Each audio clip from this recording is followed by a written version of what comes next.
Fantastic Four 2015, or Fan-4-Stick as it is also unfortunately called, is the big cap-off to the summer superhero movie season, brought to us by Chronicle director Josh Trank and Simon Kinberg, who you may remember from his work on the good X-Men movies, as well as the bad ones, but hey, who's keeping count? Certainly not me. Now, instead of taking its inspiration from the original comics, the new movie opts to use the updated Ultimates run of the first family to inform its plot, which is pretty strange because Ultimate Fantastic Four isn't exactly the best remembered or most beloved by fans. But hey, anything that helps differentiate you from the other Fantastic Four movies, am I right? As the movie opens, we're introduced to a young Reed Richards played by Miles Teller, a child prodigy who in his spare time works on a machine that will allow him to access a whole other dimension. The rest of the world doesn't get Reed, and he's constantly getting bullied by all the small-minded people who surround him. His only friend in the world is Ben Grimm, who after a fateful meeting joins Reed in his life's work, and honestly, I think it's here in the first 15 to 20 minutes the movie works its best.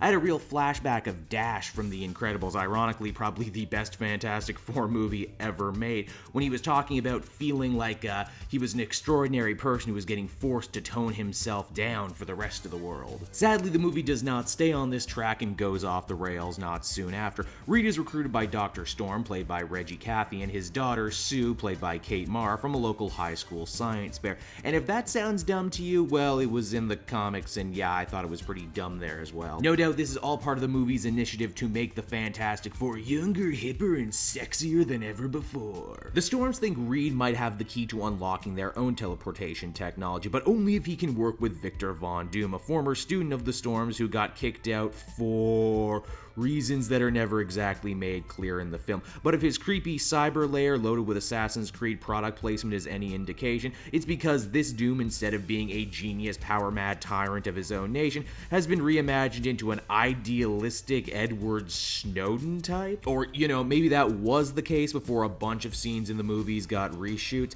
I know it's apparently taboo to talk about any behind-the-scenes drama when reviewing a movie nowadays, but when it's this painfully obvious, I feel I would not be doing my job properly if I didn't bring it up. Now with the whole hacker thing excised in the movie, it just seems like they hate him because he's vaguely foreign. FYI, Latveria is never mentioned once. Then of course there's Michael B. Jordan as Johnny Storm, and oh boy, I guess you can cast a black man as a villain or as a secondary character, but cast one as a hero that some people know and suddenly everyone loses their damn minds. Trust me when I say Fantastic Four has a million problems, and colorblind casting wasn't one of them. Giving their actors crap to work with, now that was a big problem. Johnny in the movie crisscrosses between being charming to being a jerk, and this really becomes head-scratching where at the end of the movie they try and kick up the whole thing, Human Torch back and forth busting each other's balls thing that we love so much from the comics, only it makes no sense because none of their relationship was really established, which sadly just leaves Johnny acting kind of mean for no reason. To say that the new Fantastic Four movie has a glacial pace would be an insult to glaciers everywhere.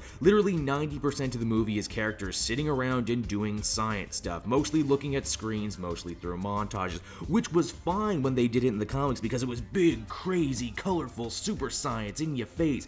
But this movie sadly is married to telling a down-to-earth, realistic version of the Fantastic Four, where they don't even get their powers until the halfway point of the movie. If I was to compare Fantastic Four's pace to any other movie, it would be the newest Godzilla. However, where that movie had a great action payoff in the end, this movie, for all its quote-unquote smart characters, they just kind of end up hitting the bad guy a bunch.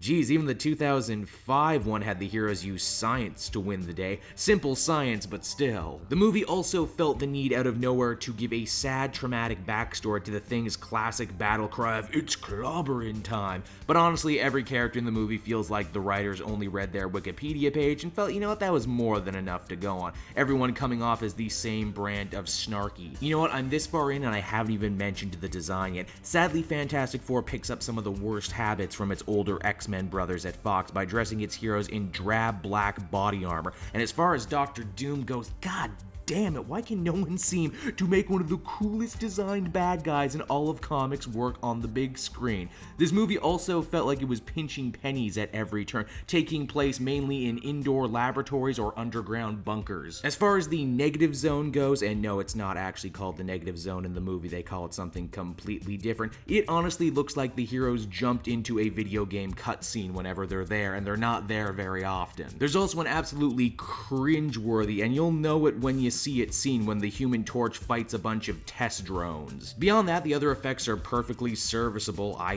guess the Thing is a big rock guy, as he should be. Johnny lights on fire, Sue turns invisible, and Reed is stretchy. What more do you want? As far as Josh Trank's direction goes, I get the feeling he hasn't really matured much since Chronicle. Heck, there are many scenes and even some shots in this movie that I could not help but feel were lifted directly from Chronicle, like when Reed, Johnny, and Victor all get drunk. Oh, did I mention it's in the very next scene that they finally get their powers? Yep, our heroes get superpowers because they were drunk and reckless and decided to take out a dangerous teleporter for a joyride. At least the Chronicle kids being snot-nosed brats was kinda the point. They don't even invite Sue out on this mission, FYI. Yep, they take Invisible Woman to a whole nother level in this movie, it would seem. Not since Green Lantern do I think I've seen a less heroic movie about superheroes. Reed abandons the team for a whole year in one of the movie's many annoying time jumps, while everyone else sort of just becomes tools of the government, sent out to kill the enemies of America in a self-serving bid to cure themselves of their powers,